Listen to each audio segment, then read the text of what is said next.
Welcome to Sasha TV news. ముందుగా headlines.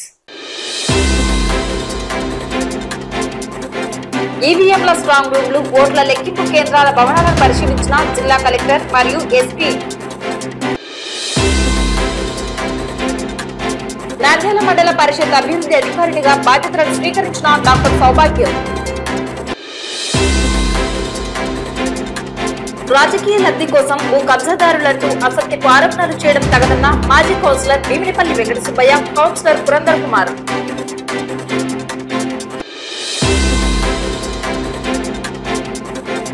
ప్రాణాపాయ స్థితిలో ఉన్న మహిళకు ప్రాణం పోసిన ప్రైమ్ కేర్ వైద్యులు. త్వరలో జరగనున్న సార్వత్రిక ఎన్నికలకు సంబంధించి ఈవీఎంల భద్రతా రూమ్లు, ఓట్ల లెక్కింపు కేంద్రాలకు అవసరమయ్యే భవనాలను జిల్లా కలెక్టర్ డాక్టర్ శ్రీనివాసులు పరిశీలించారు. మంగళవారం పట్టణ శివారు ప్రాంతంలోని RGM engineering college, Shantiram pharmacy and engineering college, పట్టణంలోని సిడబ్ల్యూసీ గోడౌన్లలోని భవనాలను జిల్లా ఎస్పీ రఘువీరెడ్డితో కలిసి పరిశీలించారు. 2024 సార్వత్రిక ఎన్నికలకు సంబంధించి అసెంబ్లీ, పార్లమెంటు నియోజకవర్గాల పోలింగ్ పిదప ఈవీఎంల భద్రతా భవనాలు, ఓట్ల లెక్కింపు కేంద్రాలకు అవసరమయ్యే భవనాలను పరిశీలించారు. ఒక్కో నియోజకవర్గానికి అసెంబ్లీకి 2 భవనాలు, పార్లమెంట్ కు 2 భవనాల చొప్పున 4 భవనాలు, 6 నియోజకవర్గాలకు 24 భవనాలు అవసరం అవుతాయని గుర్తించారు. వీటితో పాటు అన్ని నియోజకవర్గాల పోలింగ్ సిబ్బందికి, సెక్యూరిటీ సిబ్బందికి అవసరమయ్యే భవనాలను కూడా పరిశీలించి చేపట్టవలసిన ఏర్పాట్లపై చర్చించారు. అంతకు ముందు నంద్యాల రైల్వే స్టేషన్ సమీపంలో ఉన్న సిడబ్ల్యూసీ గోడౌన్లోని భవనాలను కూడా ఓట్ల లెక్కింపు, స్ట్రాంగ్ రూమ్ల కొరకు కలెక్టర్, ఎస్పీలు పరిశీలించారు. Sub division DSP Ravindranath Reddy, RDO Mallikarjuna Reddy, DSO Venkataramudu, Nandyal tahsildar Chandrasekhar Reddy, Panyam tahsildar Phanikumar తదితరులు వారి వెంట ఉన్నారు. నంద్యాల మండల పరిషత్ అభివృద్ధి అధికారినిగా బాధ్యతలను డాక్టర్ సౌభాగ్యం మంగళవారం స్వీకరించారు. మండల అభివృద్ధి సాధించేందుకు ప్రభుత్వ సంక్షేమ పథకాలు, కార్యక్రమాలు, ఎన్నికల నిర్వహణ, కార్యనిర్వహణ బాధ్యతలను సమర్థవంతంగా నిర్వర్తించేందుకు తన వంతు కృషి చేస్తానని తెలిపారు.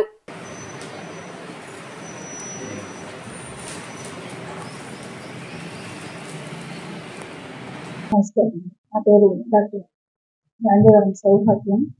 నందలూరు మండలం నుంచి వచ్చాను. ఎస్వైల్ కడప జిల్లా అన్నమయ్య డిస్ట్రిక్ట్ నుంచి వచ్చాను. అక్కడ 3 years 5 months 11 days వరకు వర్క్ చేస్తాను. ఇక్కడ మొదలుగా ఏమైనా జాబ్ చేసుకోవడం జరిగింది. వెల్ఫేర్ యాక్టివిటీస్ కానివ్వండి, ఇప్పుడు ప్రస్తుతం జరుగుతున్నటువంటి క్యాస్ట్ సర్వే కానివ్వండి, ఆ తర్వాత ఇప్పుడు హౌసింగ్ సంబంధించి జరుగుతుంది. కంటైన్స్ అడ్మినిస్ట్రేషన్స్ అభివృద్ధికి వచ్చి మండలాన్ని ప్రజలంగా తీసుకెళ్ళడానికి నా సరశక్తిగా కృషి చేస్తానని నేను తమపై అసత్యపు ఆరోపణలు చేయడం తగదని, భూ కబ్జాదారులు, భూ బకాసురులంటూ తప్పుడు కథనాలను అల్లుతూ రాజకీయ లబ్ధి కోసం బురద చల్లడం సరికాదని మాజీ కౌన్సిలర్ భీమినిపల్లి వెంకట సుబ్బయ్య, కౌన్సిలర్ పురందర్ కుమార్ పేర్కొన్నారు. నంద్యాల పట్టణం మూలమఠం ప్రాంతంలో తమకున్న వ్యవసాయ భూమిని గత 30 సంవత్సరాలుగా సాగు చేస్తున్నామని, తమకు చెందిన భూమిని కొందరు రైతులు వారి భూమిని కబ్జా చేశామని తప్పుడు ఆరోపణలు చేస్తూ తమ ప్రతిష్టకు భంగం కలిగిస్తున్నారని, ఇది తగదని భీమినిపల్లి వెంకట సుబ్బయ్య, కౌన్సిలర్ పురందర్ కుమార్ తెలిపారు. భూ తగాదాకు సంబంధించిన వివరాలను మీడియాకు వెల్లడించారు. ఈ సందర్భంగా భీమినిపల్లి వెంకట సుబ్బయ్య, పురందర్ కుమార్లు మాట్లాడుతూ తమపై ఆరోపణలు చేసిన వారు తమకు చెందిన గత 30 సంవత్సరాల నుండి అనుభవంలో ఉన్న భూమిని వారే తమకు తెలియకుండా గుట్టు చప్పుడు కాకుండా ఆన్లైన్ చేసుకున్నారని తెలిపారు. ఈ విషయం తెలుసుకున్న తాము రెవెన్యూ అధికారులను సంప్రదించి ఆర్ఓఆర్ విచారణ చేపట్టడం జరిగిందన్నారు. ఈ విచారణలో కోర్టు సంబంధిత భూమి తమదని కోర్టు జడ్జిమెంట్ ఇవ్వడం జరిగిందని తెలిపారు. ఈ మేరకు తమకు చెందిన పొలంలోకి వెళితే భూ కబ్జాదారులంటూ, భూ బకాసురులంటూ మాట్లాడడం సరికాదన్నారు. రాజకీయ లబ్ధి కోసం ఇలా ప్రవర్తించడం సరికాదన్నారు. వాస్తవాలు తెలుసుకుని తమ గురించి మాట్లాడాలని హితవు పలికారు. కొంతమంది రైతులు మా భూమి కబ్జా చేశారు, కౌన్సిలర్ కొడుకు అని చెప్పారు. మరి కౌన్సిలర్ తండ్రి భూ కబ్జాదారుడు అని కూడా చెప్పారు. మరి వాస్తవాలు తెలుసుకొని మాట్లాడాలి. మరి పెద్దలు కూడా చాలామంది వాళ్ళ వెంట కూడా వచ్చి వాళ్ళు కూడా ఈ యొక్క భూమిని కబ్జా చేశారని మాట్లాడడం జరిగింది. అది ఎంతవరకు న్యాయము? మరి వాస్తవాలు తెలుసుకొని మాట్లాడాలని నేను కోరుకుంటున్నాను.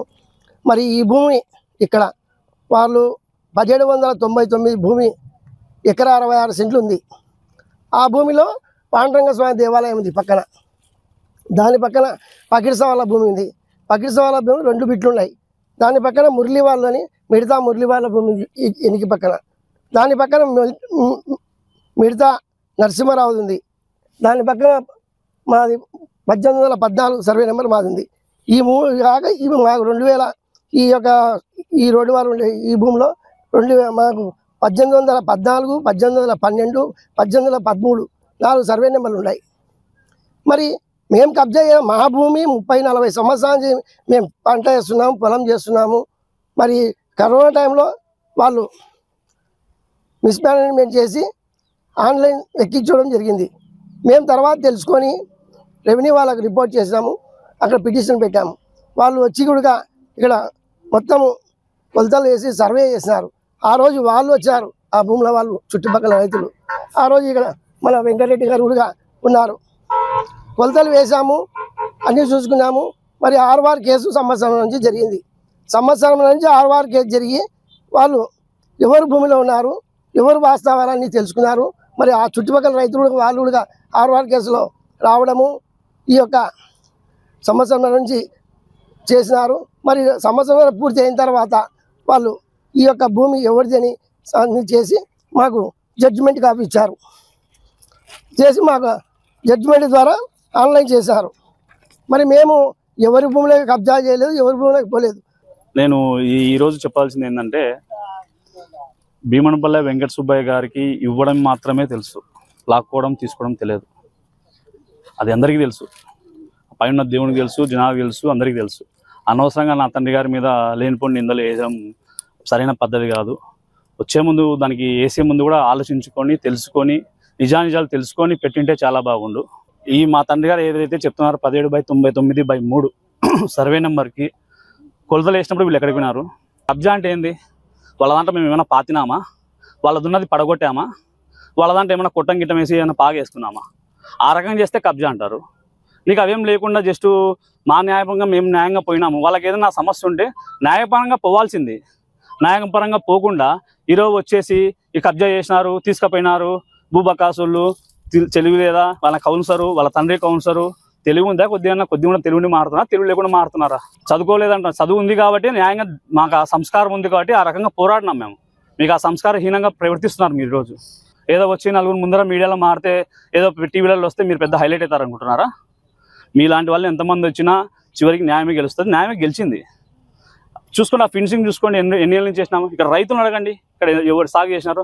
నేను 2009వ సంవత్సరం నుంచి దేవస్థానంలో ప్రతిరోజు దేవస్థానానికి వచ్చిపోయే వాళ్ళము. దేవస్థానం చైర్మన్ గా 2000 నుంచి ఇప్పటి వరకు చైర్మన్ గా మేము మా మిస్సెస్ ఇద్దరము చేసి దేవస్థానాన్ని కూడా డెవలప్ చేసినాము. కానీ ఇంతకుముందు 2018లోనో 20లోనో ఒకసారి కాలువ రిపేర్ కోసము రైతులకు నీళ్ళు ఇవ్వాలని మా లోపల కోనేట్లో నుంచి కాలువ అవి ఇట్లా వీళ్ళ మా సందు వెంకట సుబ్బయ్య గారి పొలం సందు కూడా కొలతలు వేపించి పర్మనెంట్ కాలువ కట్టినాము.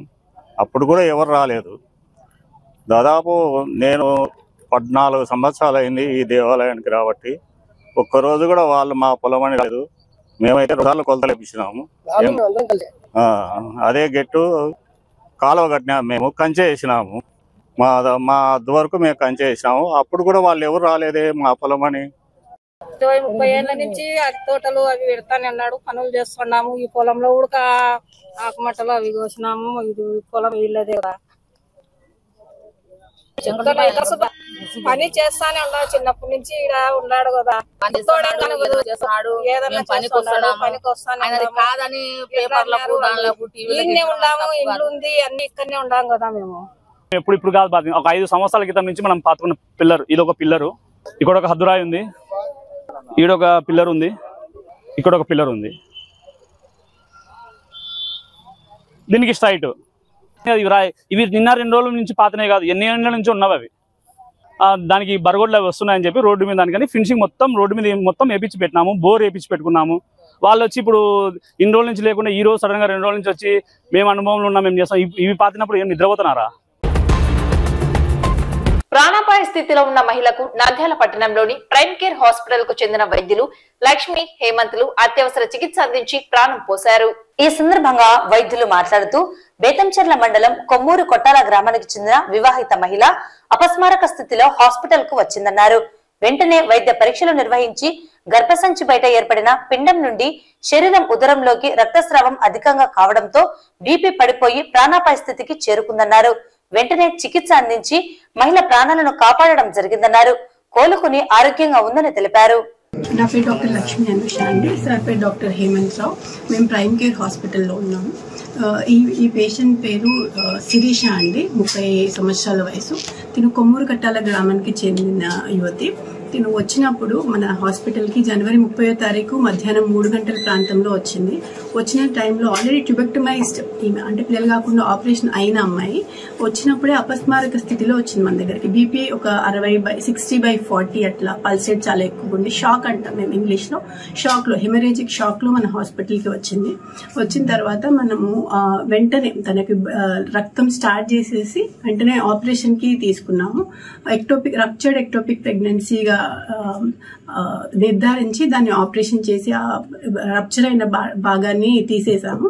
తర్వాత ఈమె స్టేబుల్ అవ్వడానికి ఒక 4-5 గంటలు పట్టింది. తర్వాత స్టేబుల్ అయిన తర్వాత మనం హాస్పిటల్కి మార్చుకొని ఒక 2-3 రోజుల పాటు కొంచెం బీపీ అంత లోయర్ సైడే ఉండింది. అంతా బ్యాకప్ అంతా పెట్టుకొని తనని ఒక 7 డేస్కి, ఇవాళ పోస్ట్ ఆపరేటివ్ డే 7 అండి, ఇవాళ డిశ్చార్జ్ చేస్తున్నాము. స్టేబుల్గా ఉంది ఇప్పుడు. ప్రైమ్ కేర్ హాస్పిటల్ నుంచి ఇదే పేషెంట్ చాలా సీరియస్ కండిషన్లో వచ్చారు. ఇక్కడికి వచ్చినప్పుడు బ్లడ్ ప్రెషర్ అసలు 40-50 లీక్ పడిపోయింది. సివియర్గా కడుపులోకి రక్తం చేరింది. అది రప్చర్డ్ ఎక్టోపిక్ ప్రెగ్నెన్సీ వల్ల కడుపులోకి 4 లీటర్ల రక్తం చేరడం వల్ల బీపీ పడిపోయి పేషెంట్ అపస్మారక స్థితిలోకి వెళ్ళిపోయి ఉన్నారు. సో మేడం వెంటనే సర్జరీకి తీసుకొని 4-5 బాటిల్ రక్తం ఎక్కించి పేషెంట్ ఇవాళ స్టేబుల్గా 7th డే డిశ్చార్జ్ అవుతున్నారు. కర్నూలు వచ్చి అమ్మడికి చాలా బీపీ డౌన్ అయింది. ఆ నుంచి వెహికల్ తీసుకుని డైరెక్ట్ పర్మనెంట్ హాస్పిటల్కి వచ్చేసాము. వీటికి వచ్చినాక పల్స్ చాలా ఇంకా డౌన్ అయిపోయింది. మేడం వాళ్ళు కేర్ తీసుకుని అమ్మడే ఆపరేషన్ చేశారు. చాలా సీరియస్ అయిపోయింది సార్. సీరియస్ అయిపోయింది. నార్మల్గా అసలు బీపీ పల్స్ 40కి 50 పడిపోయింది. ఎమ్మడే వేరే వాళ్ళు చెప్తే తీసుకుని వచ్చేసాము. వీటికి ఎమ్మడి సార్ మేడం ఇద్దరు కేర్ తీసుకుని ఎమ్మడే సర్జరీ చేశారు. సర్జరీ చేయకుండా లేదు కొంచెం ఒక హాఫ్ అన్ అవర్ లేట్ అయితే కూడా లేదు. ఇద్దరు దేవతల మాదిరి ఇద్దరు మాకు కేర్ తీసుకొని ఎమ్మడే సర్జరీ చేశారు. క్యూర్ అయ్యి 7 days అయిపోయింది. వార్తలు ముగించే ముందు ముఖ్యాంశాలు మరోసారి. ఈవీఎంల స్ట్రాంగ్ రూమ్లు, ఓట్ల లెక్కింపు కేంద్రాల భవనాలను పరిశీలించిన జిల్లా కలెక్టర్ మరియు ఎస్పీ.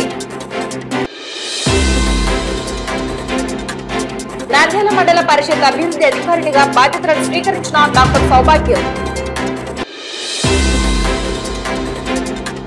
రాజకీయ లబ్ధి కోసం భూ కబ్జాదారులంటూ అసత్యపు ఆరోపణలు చేయడం తగదన్న మాజీ కౌన్సిలర్ భీమినిపల్లి వెంకట సుబ్బయ్య, కౌన్సిలర్ పురందర్ కుమార్.